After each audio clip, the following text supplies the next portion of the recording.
સહાયકોની ભરતીને લઈ racecourse circle ખાતેની વિદ્યુત ભવન બહાર આંદોલન કરવામાં આવ્યું। વિદ્યુત સહાયકોની ભરતીને લઈ રેસકોર્સ સર્કલ ખાતેની વિદ્યુત ભવન બહાર આંદોલન કરવામાં આવ્યું।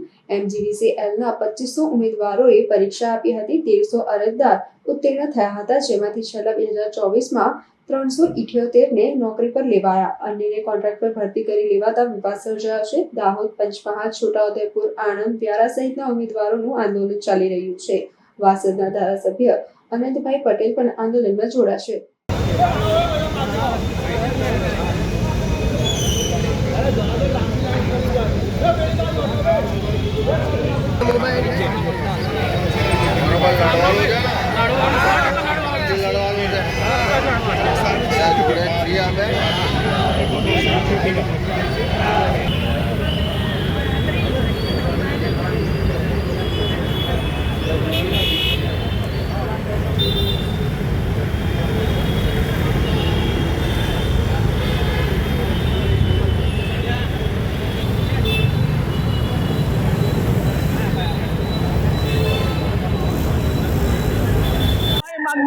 જીએપીની બધી કંપનીમાં કોન્ટ્રાક્ટ બેઠક આવશે। એ કોન્ટ્રાક્ટ બેઠક બંધ થવી જોઈએ।